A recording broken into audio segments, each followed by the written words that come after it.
If you've ever been the family embarrassment while your sibling got all the glory, hit that like button and subscribe right now. You're not going to want to miss what happened next. My name is Elena Vasquez, and for 26 years, I was the family disappointment. The dropout. The one who couldn't finish anything. The sister who worked in customer service, while my older sister Isabella became a corporate executive at a pharmaceutical company. Isabella was everything my parents wanted. MBA from Northwestern. Director of Operations at MedTech Solutions, earning $240,000 a year. Engaged to Christopher Blackwell III, whose family owned a chain of private hospitals across Texas. They lived in a penthouse in downtown Dallas that Mom showed photos of to literally everyone she met. Me. I lived in a 750-square-foot apartment in Deep Ellum that Mom described as Elena's bohemian phase that's concerning at her age. I dropped out of college after 2 years. Couldn't handle the workload, Dad told people, his voice laden with disappointment. The truth was more complicated, but they never asked for it. The family hierarchy was established at every gathering. Isabella would discuss her latest product launch, her team management strategies, her networking at medical conferences. Christopher would talk about the Blackwell Family Foundation, their yacht club, their connections to state legislators. Me. When I mentioned my work, Mom would change the subject within 30 seconds. That's nice, dear. Isabella, tell everyone about the award you received. The award was always the conversation ender. Isabella had won Rising Star in Pharmaceutical Operations from some industry magazine. She'd had it framed, 3 copies. One in her office, one in her penthouse, one at Mom and Dad's house in the living room where everyone could see it. My parents' house had exactly 0 photos of me anywhere visible. They were all in a drawer in the guest room. I'd found them once while looking for extra blankets. The wedding planning started 18 months before the actual date. Isabella wanted perfection. A $380,000 ceremony at the Rosewood Mansion, 300 guests, designer dress, celebrity wedding planner. The Blackwell family was contributing $200,000. Mom and Dad mortgaged their house to pay for the rest. This is a once-in-a-lifetime event, Mom said, her eyes shining. Isabella deserves the wedding of her dreams. I was initially supposed to be a bridesmaid. Then I got downgraded to regular guest, when Isabella decided to only have her pharmaceutical colleagues in the wedding party, for the optics. Then 3 weeks before the wedding I got the text. I was in my apartment reviewing quarterly financials on my laptop when my phone buzzed. Elena, we need to talk about the wedding. Christopher's parents are very image conscious. They've been asking about our family. I think it's best if you don't come. You'd be more comfortable anyway. These aren't your kind of people. Hope you understand. Bella. I stared at the message for a long moment. Read it 3 times. Let the words sink in like stones in water. My own sister was uninviting me from her wedding. I typed back, understood. Nothing else. Just that one word. My phone rang immediately. Isabella. Elena, please don't be dramatic about this. I'm not being dramatic. You asked me not to come. I'm not coming. It's complicated. The Blackwells are connected to everyone in Dallas. Christopher's father golfs with the lieutenant governor. His mother is on the board of the Dallas Museum of Art. They have certain expectations. About what I do for a living. About presentation. About success. About, look, you work in customer service. You live in Deep Ellum. You drive a Honda Fit. Christopher's cousin is a state senator. His uncle owns a private equity firm. Can you understand why this might be awkward? Perfectly clear. Don't be like that. After the wedding, after things settle down, we'll do a family dinner. Just us. Sure, Bella. Enjoy your wedding. I hung up. Sat in the silence of my apartment. Looked around at my modest furniture, my small kitchen, my single bathroom that Isabella had once described as aggressively tiny. Then I opened my laptop and pulled up the calendar for the Austin Governor's Business Awards ceremony. It was scheduled for the same night as Isabella's wedding. April 15th. I'd been planning to skip the awards ceremony to attend the wedding. Not anymore. Here's what my family didn't know, what none of them had bothered to ask about in the 4 years since I'd dropped out. I didn't drop out because I couldn't handle the workload. I dropped out because I'd built something that couldn't wait. During my sophomore year at UT Austin, I'd noticed something. Every small business I talked to, restaurants, boutiques, service providers, was struggling with the same problem. They couldn't afford enterprise-level customer relationship management software. The cheap options were terrible. The good options cost $50,000 to $200,000 annually. So I built something in between. I taught myself to code. Spent every night for 8 months building a CRM platform specifically designed for small businesses. Cloud-based, intuitive interface, priced at $99 to $299 monthly depending on features. Everything a small business needed, nothing they didn't. I called it Client Flow.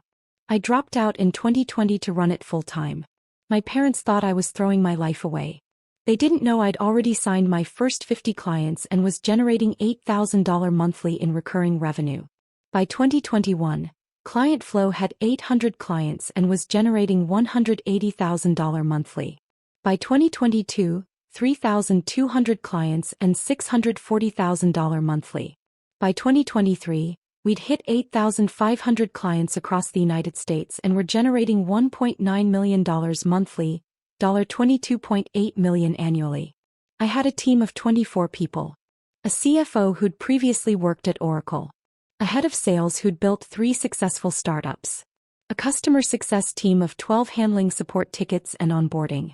My company was valued at $87 million in our Series B funding round in January 2024. But I kept my apartment in Deep Ellum. Kept my Honda Fit. Kept showing up to family dinners in jeans and t-shirts while Isabella wore her designer suits. I worked from home most days, and when family asked what I did, I said customer service. Which was technically true. I was serving customers.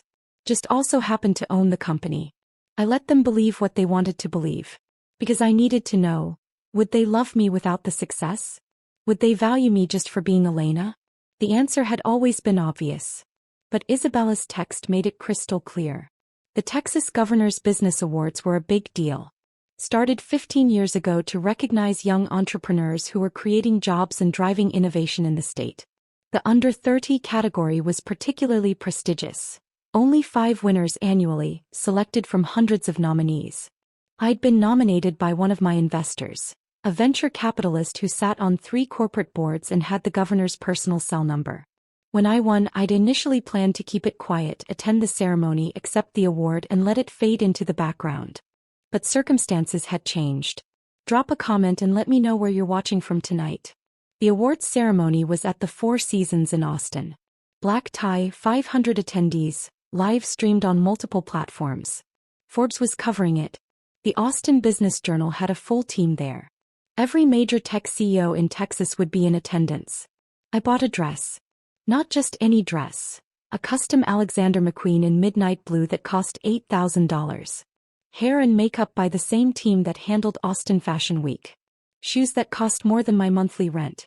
When I looked in the mirror the night of the ceremony, I barely recognized myself. My date for the evening was Marcus Chen, CEO of a semiconductor company that had just gone public for $3.2 billion. We'd met at a founders conference in San Francisco and had stayed friends. When I told him about the situation with my sister, he'd immediately offered to attend with me. Family who dismisses you doesn't deserve you, he'd said simply. Let's make sure your success is impossible to ignore.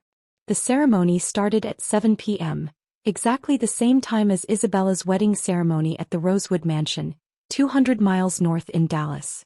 Governor Rebecca Martinez gave the opening remarks. The room was filled with power, CEOs, investors, politicians, journalists. I sat at a front table with Marcus, my CFO David, and 2 of my early investors. The Under 30 awards were the centerpiece of the evening. They announced the winners in reverse order, 5th place through 1st place, with increasing fanfare for each. When they got to 1st place, Governor Martinez returned to the podium. Our final Under 30 award winner, she said, represents the kind of innovation Texas needs. In just 4 years, she's built a company that serves over 8,500 small businesses across America, creating 24 high-paying jobs right here in Austin, with revenue exceeding $22 million annually and a company valuation of $87 million. Photos of Client Flow appeared on the massive screens flanking the stage. Screenshots of our platform, testimonials from happy clients, graphs showing our explosive growth. She's a first-generation college student who dropped out to pursue her vision. She taught herself to code. She's disrupted an industry dominated by giants. And she's just 26 years old.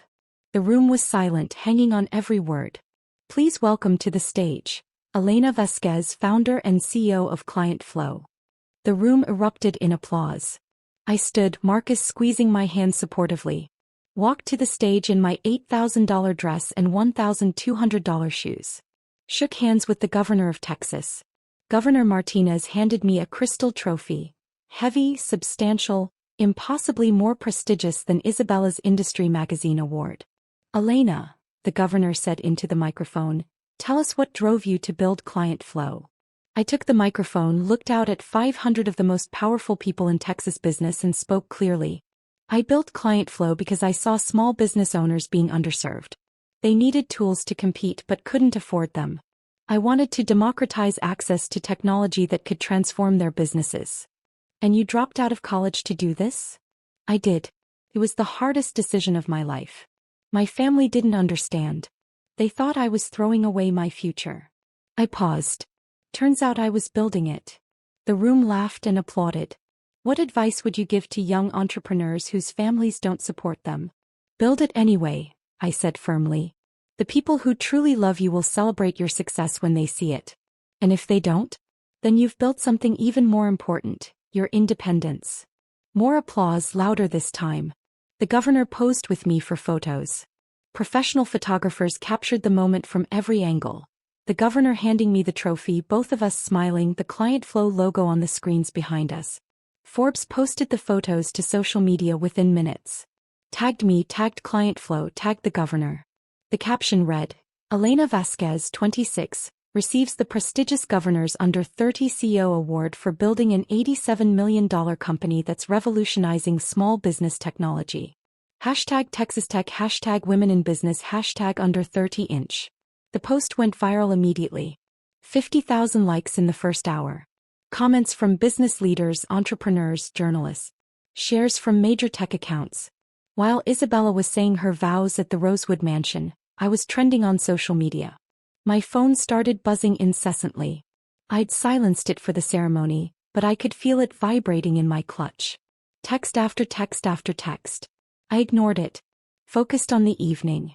Networked with CEOs who wanted to talk about Client Flow's growth strategy. Spoke with journalists who wanted interviews. Posed for more photos with Marcus, with my team, with other award winners. At 10 p.m. during the reception I finally checked my phone. 127 unread messages. The first was from my college roommate. Elena. You're on Forbes. The governor. What the actual fuck? Then my former study group. You built an $87 million company? Then people I hadn't talked to in years. All variations of the same shock and congratulations. And then buried in the avalanche. Mom. That. Isabella. Mom's message was time-stamped 7:47 p.m. during Isabella's wedding reception. Elena, people are showing me photos of you with the governor? Is this real? Please call me. Dad's was time-stamped 8:15 p.m. We need to talk about what we're seeing online. Why didn't you tell us? Isabella's was time-stamped 9:03 p.m. My wedding guests are all on their phones looking at your Forbes feature. You did this on purpose. On my wedding day. How could you? I put my phone away without responding. Marcus noticed my expression. Family. Family.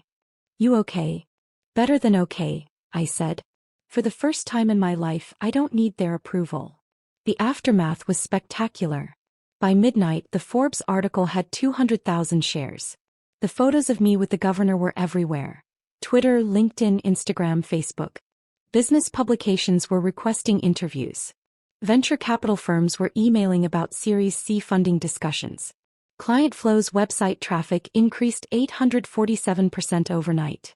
We received 2,300 demo requests in 24 hours. Our sales team was overwhelmed. The Texas business community was small and interconnected. It took less than 48 hours for the news to reach Christopher's parents. Isabella called me Sunday afternoon, 2 days after her wedding. I was in my apartment, still in my Client Flow t-shirt and sweatpants, reviewing demo request prioritization with my sales team over Zoom. I let it ring. She called again. I declined the call. She texted, "We need to talk. Please." I replied. You uninvited me from your wedding because I'd embarrass you. What's left to talk about? I didn't know. You didn't know because you never asked. You assumed. Please, Elena. Christopher's parents saw the Forbes article. They're asking why you weren't at the wedding. They think we're in a fight. This is making us look bad. I stared at that message for a long moment. Then typed, not my problem. Enjoy your marriage. She didn't respond. Mom called an hour later. I answered mostly because I was curious. Elena Maria Vasquez, what is going on? Hi, Mom. Don't hi, Mom me. An $87 million company? The governor? Forbes? And you didn't tell us. You never asked what I actually did for work. You said customer service. I do customer service. I'm serving 8,500 customers. I just also happen to own the company. Silence on the other end. Why didn't you tell us? Her voice cracked slightly. Would you have believed me? What? If I'd told you 4 years ago that I was building a company, that I'd dropped out of school to be an entrepreneur, would you have supported me? Or would you have told me I was throwing my life away? More silence. You have to understand, Elena. We were worried. You dropped out, you were living in that tiny apartment, you never seemed to have any money. I was reinvesting everything into the company. That's how startups work. We didn't know that. You didn't explain. I shouldn't have to explain myself to earn basic respect from my own family. My voice was calm but firm. For 4 years, you've treated me like a failure. You've dismissed my work, patronized my choices, and compared me unfavorably to Isabella at every single opportunity. We never meant. Mom. Isabella uninvited me from her wedding because I would embarrass her in front of the Blackwells. That's not a misunderstanding. That's not poor communication. That's how little she thought of me. How little you all thought of me. She didn't mean it like that. She meant it exactly like that. And you know what? She was right to uninvite me. Because I would have embarrassed her, just not the way she thought. Hit that subscribe button if you've ever had to prove yourself to people who should have believed in you from the start, because what happened next changed everything. Mom tried to salvage the conversation. Christopher's parents want to meet you. They're very impressed. They said. Let me stop you there, I interrupted. The Blackwells want to meet me now because Forbes said I'm successful. Not because I'm Isabella's sister. Not because I'm worth knowing as a person. Because I have monetary value to them. That's not fair. It's completely fair. It's the same reason Isabella uninvited me. I had no value to her social climbing. Now I do. But that doesn't mean I'm available for use. Elena, please. This is tearing our family apart. No, Mom.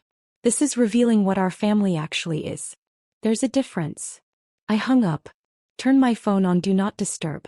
Got back to work. The business community's response was overwhelming.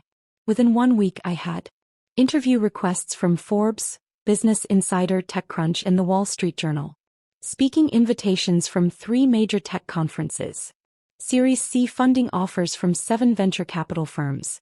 Acquisition inquiries from 2 public companies which I declined. Invitations to join 2 corporate boards. A request to speak at UT Austin's business school commencement.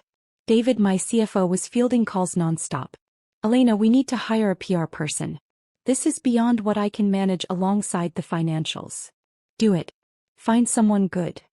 We hired Rebecca Chin, no relation to Marcus. A former tech PR executive who'd worked with 3 unicorn startups. Her first advice, lean into your story. Young Latina founder, college dropout, built an $87 million company from nothing. That's the narrative investors and press are hungry for. I'm not going to exploit my ethnicity for marketing. I'm not suggesting exploitation. I'm suggesting authenticity. Your story matters. There are thousands of Latina entrepreneurs who need to see someone like them succeed. Don't hide from that. He was right. I did 3 major interviews that month. Each one, I talked about being a first-generation student, about the pressure to follow a traditional path, about the risk of dropping out, about building something from nothing. The response was incredible. I received hundreds of emails from young women, from first-generation students, from people whose families didn't understand their entrepreneurial ambitions.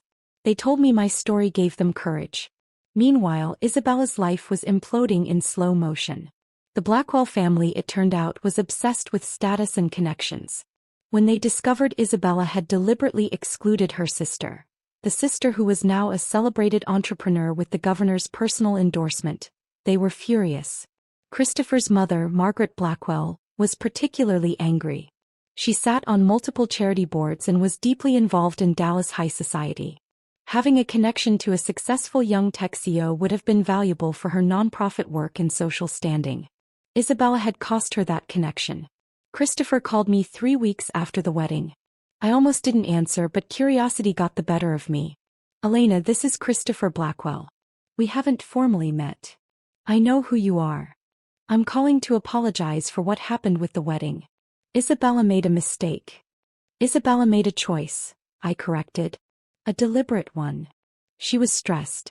Wedding planning, the pressure from both families trying to make everything perfect. Christopher, I don't care about the excuses.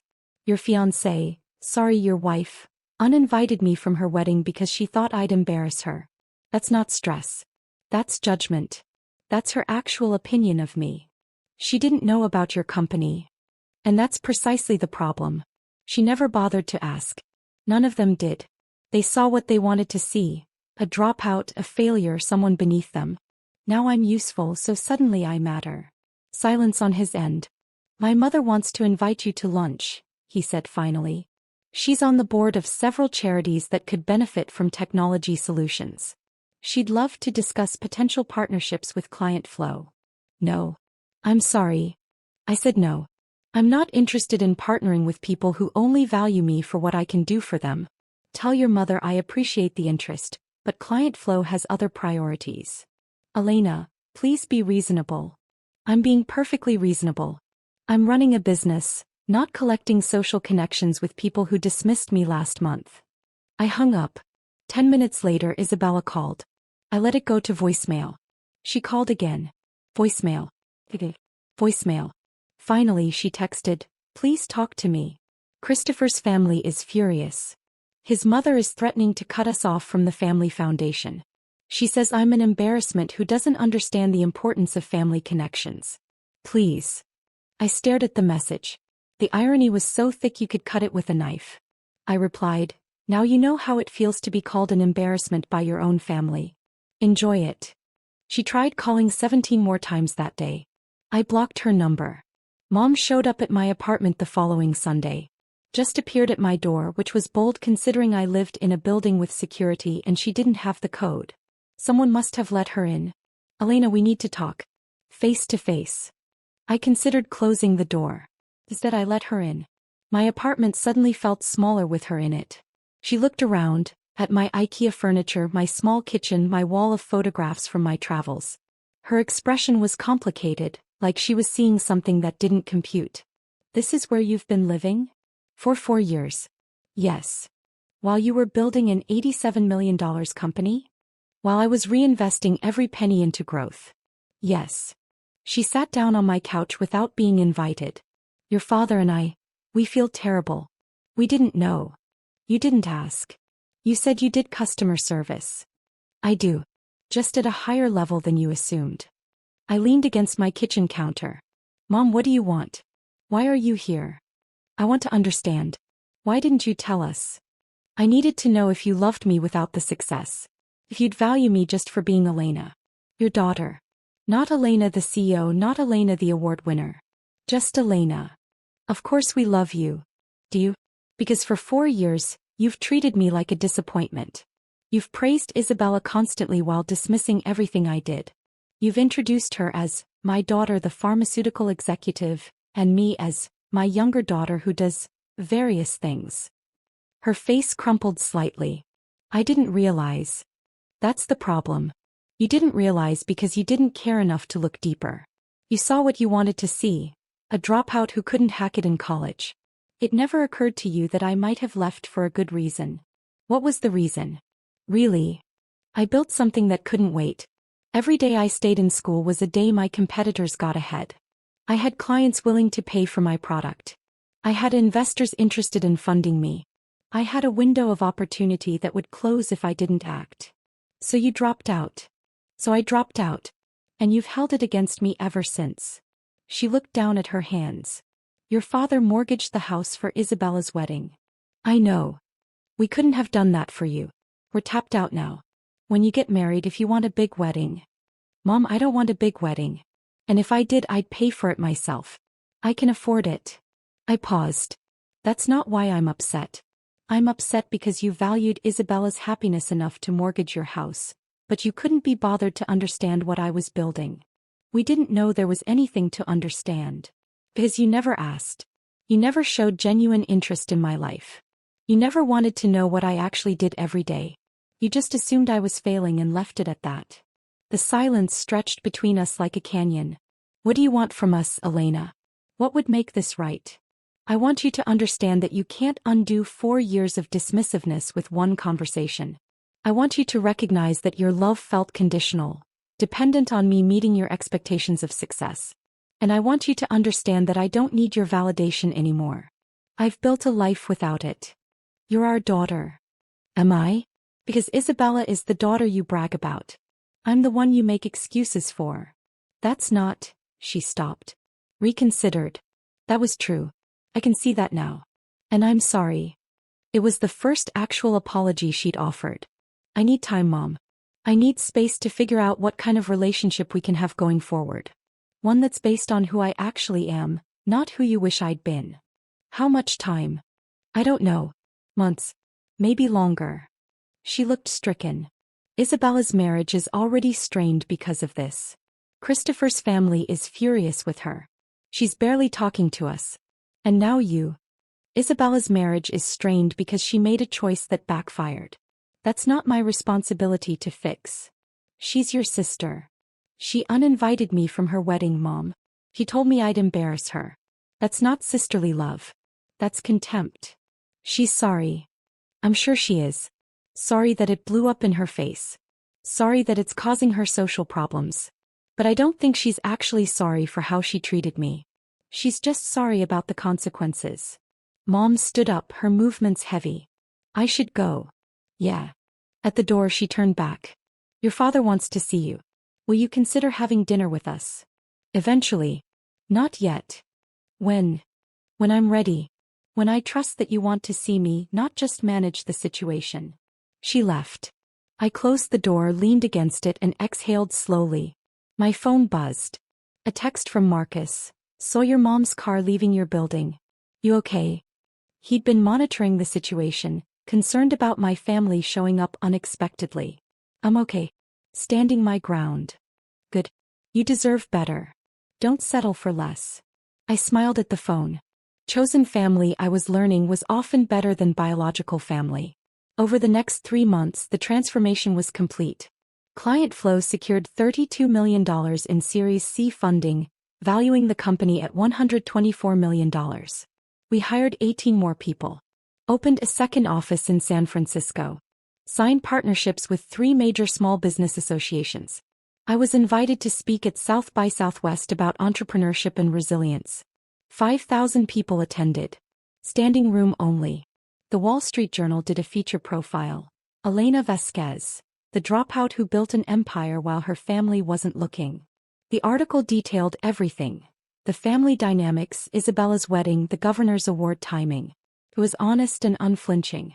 My PR person had advised against being so candid, but I insisted.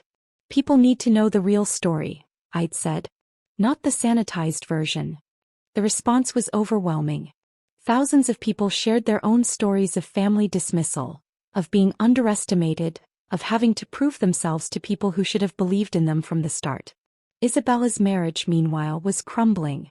The Blackwell family had made it clear. She'd embarrassed them by excluding me. Margaret Blackwell had explicitly told her that family connections matter more than you realized, and you burned one of the most valuable ones. Christopher was caught between his wife and his family. The stress was destroying their relationship. Isabella sent me a letter in July, handwritten, 8 pages. It arrived at my apartment via certified mail. In it she detailed her regrets. How the wedding planning had consumed her, how desperate she'd been to impress the Blackwells, how she'd convinced herself that excluding me was protecting me from an uncomfortable situation rather than protecting herself from embarrassment. I was wrong, she wrote. I was cruel. I was so focused on impressing people who didn't matter that I destroyed my relationship with someone who should have mattered most. I don't expect forgiveness. I don't deserve it. But I need you to know I see what I did. I see what I destroyed. And I'm sorry. I read the letter 3 times. Sat with it for a week. Thought about what kind of relationship, if any, I wanted with her going forward.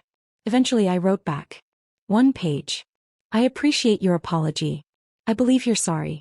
But sorry doesn't undo the damage or rebuild trust. I need time to determine if we can have a relationship that's based on mutual respect, not just guilt and obligation. Maybe someday we can get there. Not today. I didn't hear from her again for months. In September, 6 months after the awards ceremony, I bought a house. A beautiful modern home in Travis Heights with 3 bedrooms, a home office, and a studio space for the photography hobby I'd maintained throughout everything. Floor-to-ceiling windows, a view of downtown Austin, 2,800 square feet of peace and light. Cost $1.4 million. I paid cash. My parents found out through Facebook. I'd posted a photo with the caption, "New chapter," showing my living room view. Dad called. We hadn't spoken since the awards ceremony aftermath. "Elena, can we talk?" "We're talking. I mean really talk. In person." "Why?" "Because I owe you an apology. A real one. And I can't do it over the phone." Something in his voice was different. Smaller maybe. More honest. "Hey, coffee. Public place. 1 hour. Thank you." We met at a cafe in South Congress. Dad showed up looking older than I remembered, wearing jeans and a polo instead of his usual business casual. He ordered coffee, waited until we sat down, and then said something I'd never heard from him before. "I failed you." I said nothing. Let him continue. "I projected my own fears onto you. I built my business the traditional way, college, MBA, corporate job, then entrepreneurship. When you dropped out, I saw it as recklessness, as failure, as you throwing away opportunities I'd worked so hard to give you. I didn't throw anything away. I know that now. But I didn't know it then. And instead of asking, instead of trusting you, I judged you." His hands gripped his coffee cup. "Your mother and I both did. We treated Isabella like she was succeeding and you like you were failing. And the whole time you were building something extraordinary. I was. And you never noticed. We never looked. That's worse." He met my eyes. "I'm not asking for immediate forgiveness. I'm not asking you to forget 4 years of disappointment and dismissiveness. I'm just asking for a chance to build something new. A relationship based on who you actually are, not who I thought you should be." That's exactly what I told Mom. She told me. She said you needed time and space. I'm here to say, take all the time you need. But please don't close the door completely. Leave it open a crack. Let me prove I can do better. I studied him. Looked for signs of manipulation, of self-interest. Found only genuine regret. "Okay," I said finally. 1 coffee every month. Just like this. Public place, 1 hour. We get to know each other. Really know each other. No assumptions, no judgments. I'll take it. We've been meeting monthly since then. Slowly, carefully, we're building something that might eventually resemble a healthy father-daughter relationship. It's not what either of us imagined, but it's honest. If you've ever had to walk away to save yourself, tell me your story in the comments. Does any of this feel familiar? What would you have done? Isabella and Christopher separated in December, 8 months after their $380,000 wedding. The marriage lasted less than a year. The Blackwell family's pressure, combined with Christopher's resentment of Isabella's strategic error, made the relationship unsustainable. Isabella moved back in with our parents. She's in therapy now, working through her role in the family dynamics and her own choices. We've exchanged a few texts, brief, cordial, nothing substantial. I'm not ready for more than that. Maybe someday. Mom and I have coffee occasionally. The relationship is careful, bounded, but improving. She's making an effort to understand my work, to ask genuine questions, to listen instead of judge. Client flow hit $42 million in annual revenue last quarter. We're on track for $50 million this year. The company is thriving, growing, succeeding beyond my original projections. But the real success isn't the money or the valuation or the awards. The real success is knowing my worth independent of their approval. Building a life that's authentically mine. Surrounding myself with people who saw my value from the beginning. Marcus, David, my team, my real friends. Last month I was invited to speak at UT Austin's business school, the school I'd dropped out of 6 years ago. 500 students attended. The dean introduced me as one of our most successful entrepreneurs, who had the courage to leave before we finished teaching her. The room laughed. I smiled. During the Q&A, a young woman raised her hand. How did you handle your family not supporting you? I thought about Isabella's text. About mom's dismissiveness. About dad's disappointment. About 4 years of being treated like a failure while building an empire. I built it anyway, I said simply. The people who truly love you will celebrate your success when they see it. And if they don't? Then you've built something even more important than a company. You've built your independence. The room erupted in applause. After the speech, dozens of students wanted to talk, to share their own stories of unsupportive families, to ask advice about taking risks their parents didn't understand. I stayed for 2 hours talking to each one, sharing what I'd learned. Because here's the truth they don't tell you about success. It's not about proving yourself to people who doubted you. It's about building something so authentic, so true to yourself, that their doubt becomes irrelevant. Isabella thought I'd embarrass her at her wedding. In a way she was right.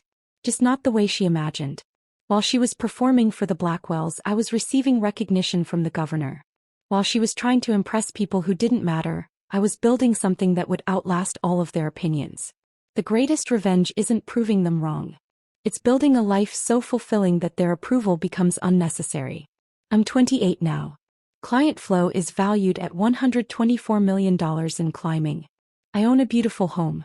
I have genuine friendships. I'm building relationships with my parents based on honesty instead of performance. And Isabella? She's figuring out who she is without the Blackwell family approval, without her executive title she quit after the separation, without the validation she'd built her identity around. Maybe she'll find herself. Maybe we'll eventually rebuild our relationship. Maybe not. Either way I'm okay. Because I learned the most important lesson of all. Your worth doesn't come from family approval or societal validation or impressive titles. Your worth comes from building something true, something yours, something that reflects who you actually are. And no one, not family, not in-laws, not anyone, can take that away from you. The trophy from the governor sits on my desk. Not because it proves anything to anyone else, but because it reminds me, I built this. On my own terms. Without permission. Without approval. And it was worth every single second of being underestimated.